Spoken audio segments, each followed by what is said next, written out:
दलित राजनीति और गुमराह हो चुका है। वो अम्बेडकर के नाम पे पूरा एंटी अम्बेडकर मूवमेंट चला रहा है। तो जो कह रहा है उससे पूछो, हमको मर्सिडीज दिया था क्या? हमको बंगला खरीद के दिया है कि धोखा दे दिए? गधा धोखा तो तुम लोग दे रहे हो कि तुम लोग बाबा साहब के नाम के पहले के टिकट बेचने के समय पैसा मांगते हो, जहां जाते हो चंदा उगाही करते हो, एक एक रुपया का हिसाब भी नहीं देते हो। बाबा साहब एक एक पाई का हिसाब देते थे। तो गद्दार तो ये लोग हैं। जब हम न लीडर हैं न इंटेलेक्चुअल हैं, तो हमारे से तुम्हारे पेट में इतना मरोड़ क्यों उठ रहा है? इसका तुम डर इतना क्यों रहे हो? हमारे कहने से कोई वोट भी नहीं ट्रांसफर होगा, यही कह रहे हो ना? कुछ फर्क नहीं पड़ता है। तो ये मरोड़ जो उठ रहा है ना, वो मरोड़ हम समझ रहे हैं। हम मूर्ति बना दो और भवन का नाम रख दो और ये कर दो वो कर दो, विचार को गायब कर दो। ये विचार नहीं रहता तो कोई पढ़ पाता है इसको दुनिया भर में? वो तो अब ऑनलाइन भी आ गया ना। मूर्ति प्रतीक तो होती है ना। हाँ तो होती है, तो खाली मूर्ति लेकर उसमें खाली प्रणाम करो खाली, है ना? खुश रहो, फोटो खिंचवाओ, स्कूल कॉलेज मत जाओ, नौकरी मत करो। कुछ दिन में इतना पैसा भी नहीं रहेगा कि बस पकड़ के मूर्ति के पास जाओगे। जब आप रूलिंग एलिट से, पॉलिटिकल पार्टी से, आप क्लास से जब डायलॉग नहीं करोगे, कम्युनिकेशन नहीं करोगे, उस पर दबाव नहीं बनाओगे, तो आपको अधिकार घर में आकर मुंह में बिरयानी खिलाएगा। कौन नेता जो अम्बेडकरवादी जो सड़क पर उतर के लड़ा था? हम ही लोग लड़ रहे थे ना, अपने लिए लड़ रहे थे। उसकी कीमत हम लोगों ने चुकाई। केस मुकदमा झेलना है, तमाम तरह के व्यक्तिगत झेलने हैं। सवाल आप सिर्फ कांग्रेस से पूछ रहे हैं, आप बीजेपी आरएसएस से क्यों नहीं सवाल पूछ रहे हैं? सत्ता में तो 15 वर्ष को से वही है ना, 10 वर्ष 11 वर्ष 12 वर्ष हो गया, 3 साल और रहेंगे। जिन मुद्दों को हम लोग उठा रहे थे, वो मुद्दे सिर्फ और सिर्फ कांग्रेस लार्जली और इंडिया गठबंधन ही उठा रहा है। कास्ट सेंसस का सवाल, सोशल जस्टिस का सवाल, वोट चोरी के खिलाफ आंदोलन, ये उठा रहा है। तो हम कहाँ हमको होना चाहिए?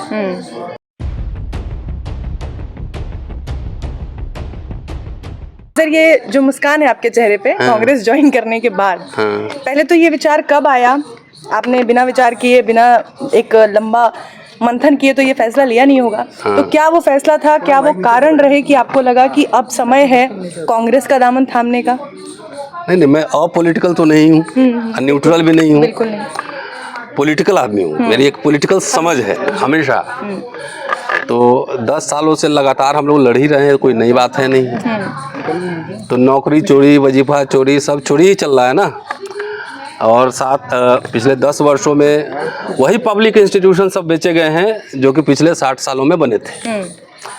तो हम लोग लड़ ही रहे थे, रोस्टर की लड़ाई भी लड़े, तमाम कैसे दलित को, बैकवर्ड्स को, माइनॉरिटीज़ को इंस्टीट्यूशन से कैसे बाहर करना, यही काम चल रहा है खाली। वैसे पंडित जी भी खुश नहीं हैं, पता है ना आपको? पता है कि नहीं? जरा आप सुना दीजिए क्या हुआ था, सुना दीजिए तब बताता हूँ। नहीं, वो तो आपका किस्सा है जो आप लगातार बताते क्या बताइए?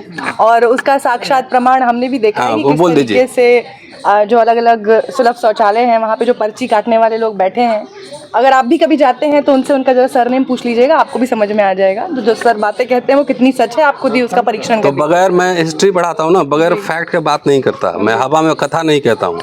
तो मेरा एक रिसर्च है ना पूरा।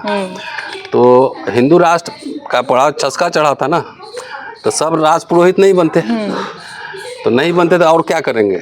तो सुलभ इंटरनेशनल में भी काम करना पड़ेगा। और पब्लिक सेक्टर यूनिट था, तो उसका लाभ सिर्फ ये नहीं था कि दलित को मिल रहा था, खाली दलित ही सब कुछ बन रहे थे या बैकवर्ड बन रहे थे। सबसे ज़्यादा लाभ उसका ब्राह्मण, सवर्ण, सब समुदाय को मिल रहा था। सारे पढ़ रहे थे, लिख रहे थे, कम पैसों में हॉस्टल चल रहे थे, आईआईटी, मेडिकल कॉलेजेस, तमाम जगह सब पढ़ ही रहे थे ना, आईएएस बन रहे थे। अब तो आईएएस को जो है ना, अब आईएएस भी लैटरल एंट्री कर दिया है। आप अब सर्वे कर लो कि टॉप पोजीशन पे कौन लोग कितने हैं हिंदू राष्ट्र में, तब पता लग जाएगा। तो ये पब्लिक इंस्टीट्यूशन की मार सब पे पड़ी है, पूरे भारत पर पड़ी है। लेकिन हम सवाल उठाते हैं तो अब तो खैर मेरे वॉल पे आप देखिएगा तब ब्राह्मण लोग को भी समझ में आने लगा है कि जिन, या सवर्ण लोगों को भी समझ में आने लगा है कि जिन संस्थाओं से हम बने थे, जिसका लाभ, पेंशन भी लिए थे, नौकरी भी लिए थे, पढ़े भी थे, पंडित अटल बिहारी वाजपेयी ने उसको ध्वस्त करने की शुरुआत कर दी। और उनके शागिर्द मोदी जी ने उसकी रफ्तार को रॉकेट की रफ्तार से बना दी। ठीक है, तो ये सब चल रहा था, हम लोग उसके खिलाफ है ही, मतलब इंडिविजुअल बेसिस पे तो हम लोग बोल ही रहे थे ना, लड़ ही रहे थे ना। लेकिन ये मामला अब वोट चोरी तक पहुंच गया। जब वोट चोरी तक पहुंच गया और जिन मुद्दों को हम लोग उठा रहे थे, वो मुद्दे सिर्फ और सिर्फ कांग्रेस लार्जली और इंडिया गठबंधन ही उठा रहा है। कास्ट सेंसस का सवाल, सोशल जस्टिस का सवाल, वोट चोरी के खिलाफ आंदोलन, ये उठा रहा है। तो हम कहाँ हमको होना चाहिए? हमको पब्लिक सेक्टर यूनिट बचाने के लिए होना चाहिए, हमको सरकारी शिक्षा बचाने के लिए होना चाहिए, हमको नौकरी पेंशन के लिए होना चाहिए, वोट चोरी की रक्षा करने के लिए होना चाहिए, कि घर में बैठे हुए होना चाहिए। ठीक है, ये आपका फैसला है और बिल्कुल सही, ठीक है। संगठन में ताकत होती है ना, तो मुझे लगा कि चूंकि इस समय कांग्रेस, देखिए एक बात याद रखिएगा, आप तो जानते हैं कि हम लीडर से मिलते हैं, पहले भी बड़े बड़े लीडर से मिलते हैं, लेकिन अपने लिए कभी मिलने नहीं गए। हम दलित राइट्स क्या होंगे, जैसे लोकसभा चुनाव के पहले मैं राहुल जी से मिला था, उनको दलित इमांसिपेशन मैनिफेस्टो दिया था कि हमारे 1000 बच्चों को फेलोशिप चाहिए, फ्रीशिप चाहिए, स्कॉलरशिप चाहिए। आप उठा के मैनिफेस्टो पढ़ लीजिए, सारा उन्होंने डाल दिया था। अब यहाँ कोई मांग ही नहीं रखेगा, डिमांड ही नहीं रखेगा। मान लिया मैंने 100 डिमांड रखा, तो 50 पे बार्गेन होगी। अभी हमारे दलित नेता लोग के पास कोई डिमांड नहीं है, समाज से भी डिमांड नहीं उठ रही है। तो मैं उनके राइट्स को प्रोटेक्ट करने के लिए हमको जहाँ जाना था वहाँ गए हैं, अपने व्यक्तिगत मुक्ति के लिए हम नहीं गए। लेकिन सोशल मीडिया के जरिए एक तबका वो भी है जो लगातार नाराजगी भी जता रहा है कि बाबा साहेब को कांग्रेस ने कभी न्यायोचित सम्मान नहीं दिया, ना भारत रत्न दिया, ना उनके लिए जो सम्मान होना चाहिए था वो कभी नहीं मिला उन्हें। ऐसे में फिर कांग्रेस का दामन थामने पे बड़ी नाराजगी भी है एक तबके में। न, ये सवाल जो उठा रहे हैं, तो उनसे सवाल को मैं पलट देता हूँ, उसके बाद जवाब दूंगा। तो उनसे पूछिए कि सावरकर ने दिया है, मोहन भागवत ने दिया है, गोलवलकर ने इज्जत दिया था, नेहरू अंबेडकर दोनों के पुतले किसने फूके थे? वो नहीं पढ़ते हैं। ये सब जितना लोग ये सवाल उठा रहा है ना, आरएसएस के फैक्ट्री में ये सवाल बनते हैं और इनको पकड़ाए जाते हैं। सवाल आप सिर्फ कांग्रेस से पूछ रहे हैं, आप बीजेपी आरएसएस से क्यों नहीं सवाल पूछ रहे हैं? सत्ता में तो 15 वर्ष को वही है ना, 10 वर्ष 11 वर्ष 12 वर्ष हो गया, 3 साल और रहेंगे। तो उनसे कभी इन लोगों को सवाल पूछते आपने देखा है? उनसे पूछिए, अंबेडकर इंटरनेशनल सेंटर बन गया ना इधर ले मेरिडियन के बगल में, जनपद पे, तो उसका फीस कितना है? उसमें दलित लोगों का कितना प्रोग्राम होता है? खुश रहो तुम खाली मूर्ति में, खुश रहो खाली तुम बिल्डिंग में। मैं तो ये कह रहा हूँ कि भाई बाबा साहब को जो भारत रत्न दिए थे ना, तुम वापस ले जाओ, हमें नहीं चाहिए। जब सचिन तेंदुलकर और अटल बिहारी वाजपेयी उस लाइन में खड़े हो गए, तो अब इंटरेस्ट भारत रत्न में ही है। अब भारत रत्न पे चर्चा भी कहीं होती है क्या? उसका लेवल उस लेवल पे ले गए हो, उसमें चर्चा ही नहीं होती। मैं कहता हूँ उससे ज़्यादा बड़ा जो है ना काम कांग्रेस ने पहले ही कर दिया था। तुम बाबा साहब को मूर्ति में ढूंढ रहे हो, नाम में ढूंढ रहे हो। बाबा साहब के 3 गुरु थे, वो थे बुद्ध, कबीर, फूले। बाबा साहब लिखता पढ़ता तो है नहीं, खाली बाबा साहब ने कहा था, बाबा साहब से ये हो गया। कितनी मूर्तियां तीनों की लगवाई हैं डॉक्टर अंबेडकर ने? बता दे कोई भी अब जो अपने अंबेडकरवादी कहता है, कितनी मूर्तियां लगवाई है? उनकी दिलचस्पी भक्ति पूजा में थी, वीर पूजा में थी, मूर्तियों में थी कि वो school, college, press, printing press ये खोल रहे थे। चंदा मांग रहे थे ना, गोलमेज सम्मेलन में गए तो नवाबों और राजाओं से लिए ना 1345 पाउंड। हैदराबाद के निजाम से जमीन लिए ना, शिक्षा मंत्री सरदार जोगिंदर सिंह से 6 लाख रुपए लिए ना लोन। हैदराबाद के निजाम से 12 लाख इंटरेस्ट फ्री लोन लिए ना, किस लिए? कि मूर्ति बनाने के लिए लिए थे। क्योंकि ये बाबा देखो, इसलिए लीडरशिप जब तक यूनिवर्सिटी से नहीं आएंगे ना, तब तक ऐसे ही लोगों के पास लीडरशिप रहेगा जो खाली सिंबोलिज्म करके मुझे बना दो। वो कहाँ पढ़े? तो उनके चौथे गुरु जो थे, जिनके वाकई उनके क्लास में बैठे थे, वो जॉन डेवी थे, जहाँ से उन्होंने प्रैग्मेटिज्म सीखा था। कितने लोगों को ये वर्ड नाम पता है जो दलित के नाम पे पॉलिटिक्स करते हैं अंबेडकर के नाम पे? उनसे पूछिए कि अंबेडकर के कितने राइटिंग स्पीचेस, कितने वॉल्यूम पढ़े हो? जॉन डेवी का नाम सुना भी है, जिन्हें क्लास में बैठ के उन्होंने शिक्षा ली थी। तो बाबा साहब बोले थे कि हम पीएम बनेंगे, बाबा साहब बोले हमको भारत रत्न दो, वो तो मंत्री पर ठुकरा दिए। और यहाँ बाबा साहब का नाम लेकर लोग मोबिलाइज करते हैं और कहते हैं कि मुझे खाली मंत्री बना दो, बाकी समाज जाए भाड़ में। वही हुआ ही है। जो भी 40, 50, 60 साल में जो मिला था दलितों को, पढ़ाई लिखाई, नौकरी, सब कुछ, वो सब कहाँ गया? खत्म हो रहा है ना। कोई आंदोलन है, नेता कोई बोल रहा है, ट्विटर पे उपदेश दे रहा है, सड़क पे कोई उतर रहा है। रोस्टर की आंदोलन हुई, भारत बंद हुए 2 अप्रैल 18 को, 5 मार्च 2019 को रोस्टर के सवाल पे, जिसमें हजारों 10,000 बच्चे प्रोफेसर बनेंगे। कौन नेता जो अंबेडकरवादी जो सड़क पे उतर के लड़ा था? हम ही लोग लड़ रहे थे ना, अपने लिए लड़ रहे थे। उसकी कीमत हम लोगों ने चुकाई। केस मुकदमा झेलना है, तमाम तरह के व्यक्तिगत झेलने हैं। कोई समाज ने मुझे चाय पिलाया, उसके लिए बिरयानी खिलाया, कोई खीर खिलाया, तो ये बात नहीं समझ में आ रही है। तो जहाँ पे थे जो बार बार ये बात कह रहे हैं, अरे मेरा तो कुछ ना होना है, मेरा तो हूँ यहाँ पढ़ाता हूँ, बेटे बेटे मेरे विदेश चले जाएंगे पढ़ने, सरकारी नौकरी खत्म, शिक्षा खत्म, सब खत्म। तो जहाँ प्रकृति से आए थे, पेड़ के नीचे खटिया लगा के सोते थे, और अभी सरकारी नौकरी कर करके देखिए साहब का पेट निकल गया, बीपी शुगर भी बढ़ गया होगा।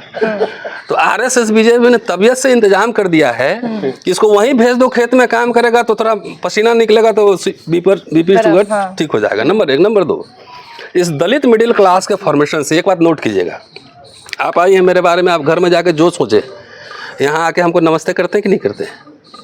जी करते हैं ना। गांव में भी जब थानेदार जाता है, चाहे एसडीओ डीएम जाता है, तो पंडित भूमिहार कोई भी समाज का आदमी नमस्ते करता है ना। जब नौकरी नहीं रहेगा तो नमस्ते करेगा। तो दलितों को नमस्ते करने वाला क्लास भी 10 साल में खत्म होने वाला है, समझ गए? तो ये बात अगर नहीं आंख से खुल रही है, क्या कांग्रेस ज्वाइन करने के बाद मेरे तेवर में कमी है कोई? हम व्यक्तिगत मुक्ति के लिए गए हैं कि हमको मंत्री बनना है। तो फिर सर जरूरत क्या थी? तेवर तो आपके अभी भी सख्त है, पहले भी थे। हाँ नहीं, अभी भी और भी रहेंगे, इससे ज्यादा एग्रेसिव होऊंगा। जब आप रूलिंग एलिट से, पॉलिटिकल पार्टी से, आप क्लास से जब डायलॉग नहीं करोगे, कम्युनिकेशन नहीं करोगे, उस पर दबाव नहीं बनाओगे, तो आपको अधिकार घर में आकर मुंह में बिरयानी खिलाएगा।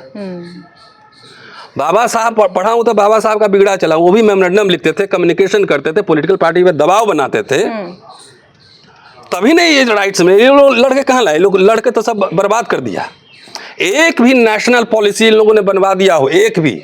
खाली मैं दलित पे फोकस रख रहा हूँ, तो मुझे बताओ और मैं नौकरी रिजाइन कर दूंगा। बोलो, एक नेशनल पॉलिसी। हम लोग तो दावे के साथ कह सकते हैं कि सरकार को झुकाए थे रोस्टर के सवाल पर। यूनिवर्सिटी से ही निकला आंदोलन था ना, किसी से चंदा भी नहीं लिए थे, किसी का खाना भी नहीं खाए थे, अपने जेब से लाखों रुपए खर्च हुए थे। जो भी कवर कर रहे होंगे याद होगा, जिस समय शरद यादव आ रहे थे, जिग्नेश मेवानी आ रहे थे, तमाम लोग, हम लोग यूनिवर्सिटी से लेके और कहाँ संसद मार्ग तक जो है घूमते थे सारे। कभी पटना जा रहे हैं अपना टिकट कटा के फ्लाइट से, कभी लखनऊ जा रहे हैं। तो ये समाज हमको दिया था क्या? लेकिन हमें लड़ना है। मुझे पता है कि ये समाज अगर हम नहीं बोले, हम नहीं समझाएं, तो इस समाज का क्या हालत होने वाला है। वो नमस्ते करने वाला क्लास भी जाएगा और बीपी शुगर तो ठीक होना है तो नहीं। लेकिन सर कुछ चीज़ों में आप कांग्रेस की सहमति से खिलाफ हैं, तो फिर वहाँ तो क्लैश हो जाएगा सर। जैसे वर्गीकरण, कांग्रेस समर्थन कर रही है, आप भाई मेरा व्यक्तिगत ओपिनियन तो रह सकता है ना। अब आइए, आप कह रहे हैं ना बहुत लोग नाराज हैं, तो नाराज कौन लोग हैं? नहीं, फिर तो पार्टी के लाइन के खिलाफ हो जाएगा। अरे अभी मैं तो ज्वाइन किया हूँ ना, अभी तो आने तो दो, समय तो आने दो। अभी सारा हम कोई प्रवक्ता नहीं है, हम कोई राष्ट्रीय कोई ऑफिस बेयरर नहीं है, I am just simple member, I have just joined the party. और बड़ा चेहरा तो होना। नहीं, बड़ा चेहरा तो चेहरे का जब इस्तेमाल होगा उस समय पोजिशनिंग करेंगे। एक पार्टी में वामपंथी भी हो सकते हैं, दक्षिणपंथी भी हो सकते हैं, सेंट्रिस्ट भी हो सकते हैं ना। तो हम अपने ओपिनियन के साथ भी तो रह सकते हैं ना, नहीं रह सकते हैं? भाई मेरा ओपिनियन प्रिवेल करेगा, मेजोरिटी होगा, तो हमारा आइडिया जीतेगा। मतलब लड़ने के लिए जरूरी था कि आपको एक संगठन में, और खास तौर पे इस तरीके के संगठनिक ताकत तो जरूरी है ना। अब दलित लोग की पार्टी एक तो हिंदू राष्ट्र की पालकी ढोने में है, सीधा सीधा मैं नाम ले रहा हूँ, चिराग पासवान, जीतन राम मांझी, अठावले, नहीं हम पहले भी ले रहे थे। तो पहले कहाँ रुके हुए थे? कुछ पार्टी अप्रत्यक्ष रूप से जो है ना देश का हुक्मरान बनने जा रहा है ना, देश का हुक्मरान बनने जा रहा है। कुछ अभी नया पैदा हुआ है, वो भी देश चला लेगा। देश सत्ता मिल जाएगी, व्यवस्था कैसे चलाएगा इसका भी था नहीं है, पता नहीं है कि उनका ऑडिटर जनरल कौन होगा और उसका सॉलिसिटर जनरल कौन होगा, ये पता नहीं है अभी।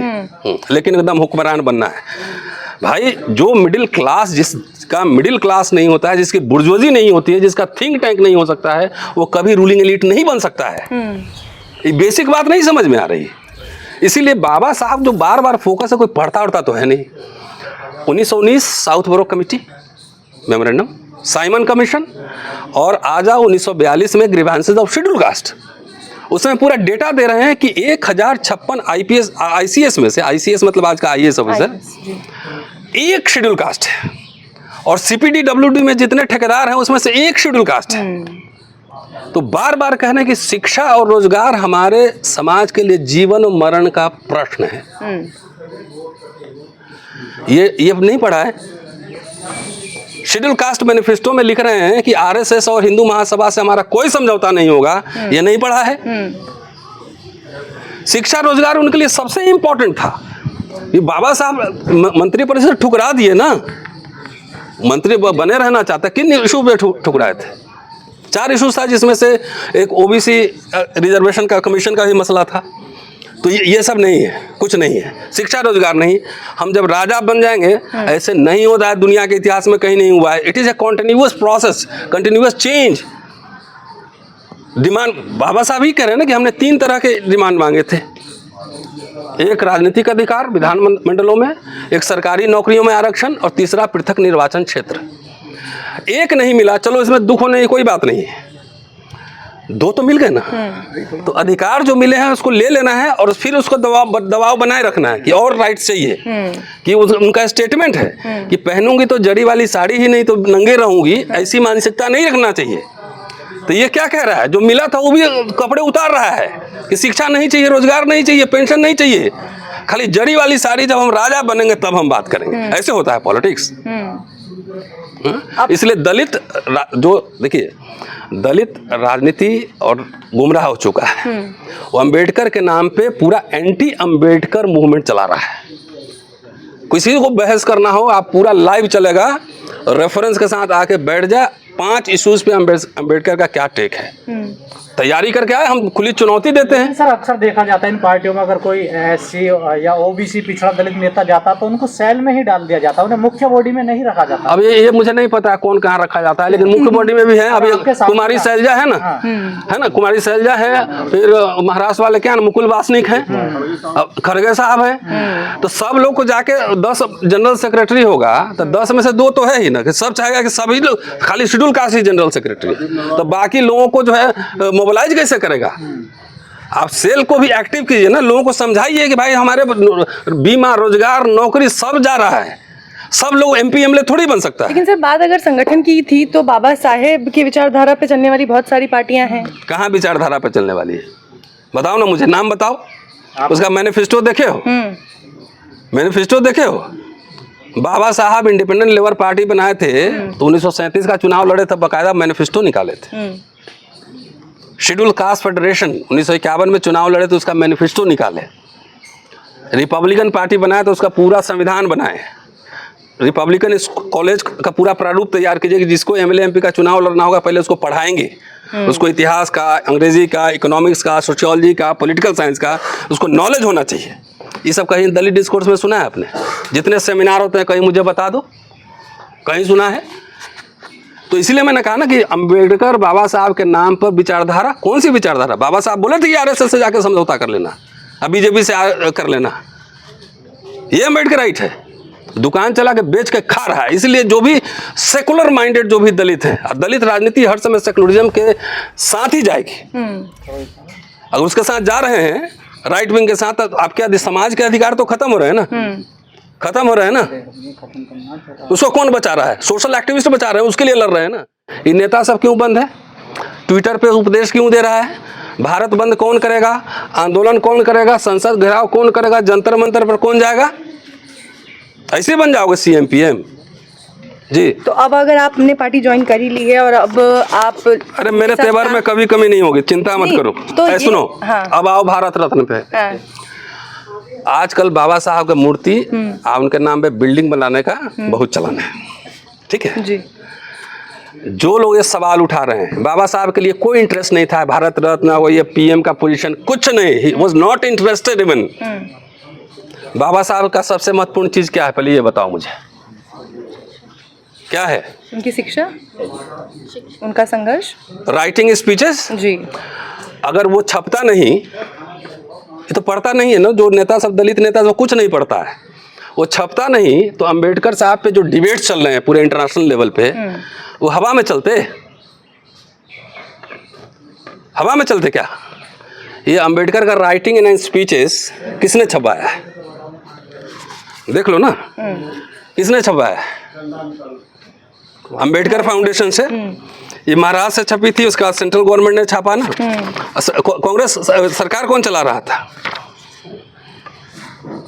कमल Kishore Kadam, education minister and president of doctor Ambedkar source material publication Bombay, Bombay से छपा था। अभी भी काम चल रहा है वहाँ पे, पता है आपको?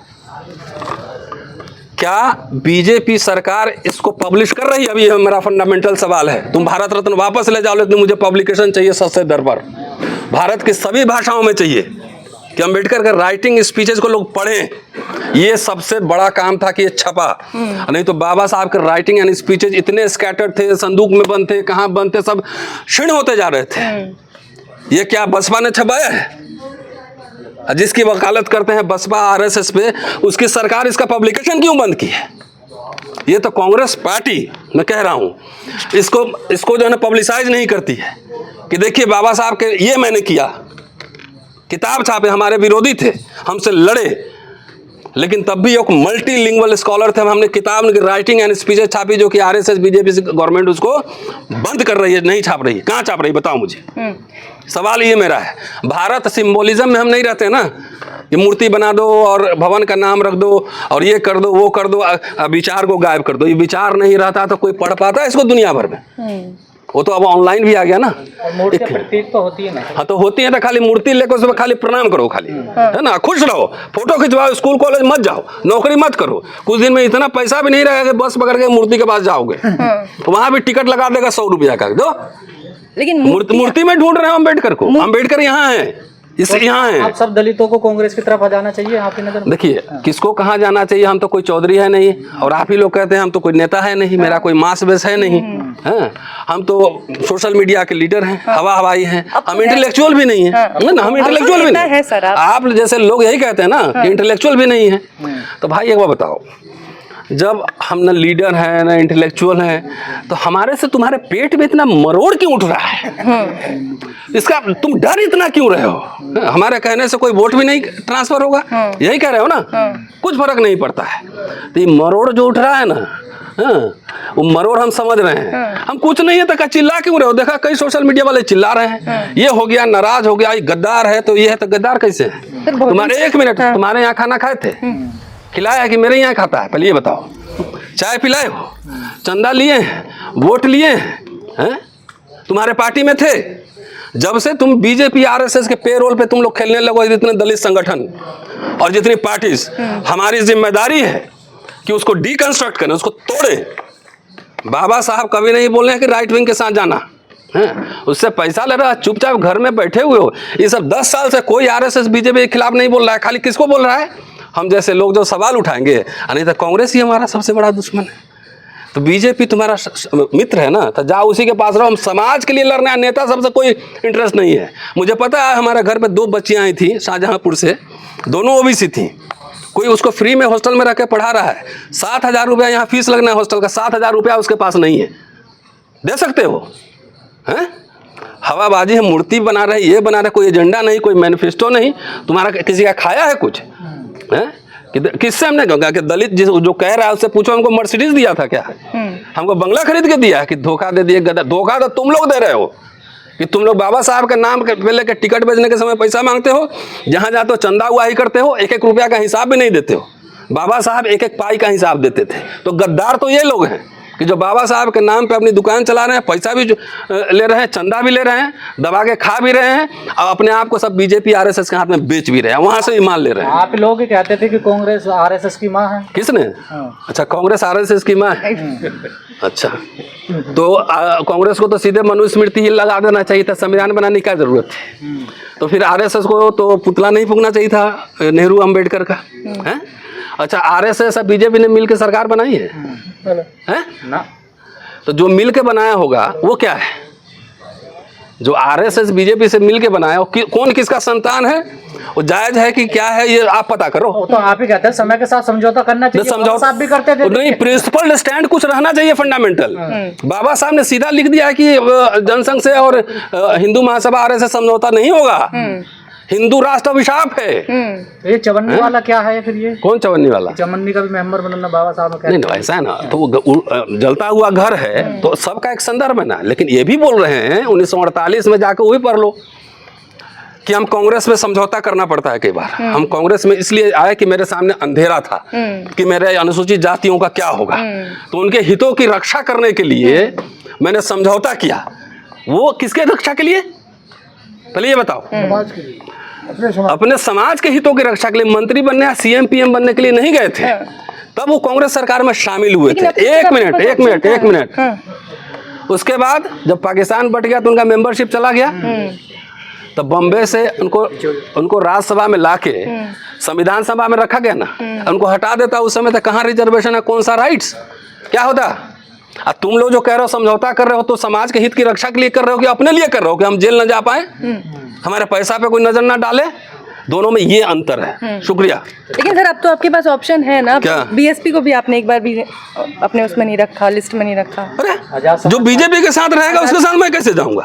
अच्छा, आजाद समाज पार्टी है सर, देखिए आपके छोटे भाई हैं। नहीं कोई बात नहीं है, वो भी हनुमान बन के घूम रहा है बाबा ना। साहब के पास नहीं था ऑप्शन, लेकिन आपके पास तो ऑप्शन है। नहीं भाई, जितने जात की पार्टी बनाओगे उतना बीजेपी आरएसएस को मजबूत कर रहे हो। अच्छा, अभी जितने आंदोलन हुए विपक्ष के, एक मिनट, अभी दो ही ऑप्शन है, इंडिया, तीसरा मोर्चा नहीं है। यस नो जी नहीं है ना, तो या तो आप इधर रहोगे मुद्दों पर या उधर रहोगे। लेकिन आप जैसे लोग ही तो मजबूत करेंगे ना सर तीसरे मोर्चे को। कहाँ तीसरा मोर्चा? हम कोई आम एक्टिविस्ट हैं भाई। I am not a leader, I am not a member of parliament. आप तो बन गए ना सर, कहाँ मेंबर ऑफ पार्लियामेंट बन गए? अब तो आप लीडर बन गए ना। अरे ऐसा थोड़ी है, अब तो हम ऐसा नहीं है। जात की पार्टियां जितनी बनेगी आरएसएस बीजेपी उतना ही मजबूत होगा। इसलिए दलित भाई हो, पहले दलितों को मैं कह रहा हूँ, चुपचाप जो है जहाँ नौकरी शिक्षा की बात हो उधर ही वोट देना, बाकी लोगों के चक्कर में, जात पात के चक्कर में मत रहना। है कि अब कोई सवाल नहीं।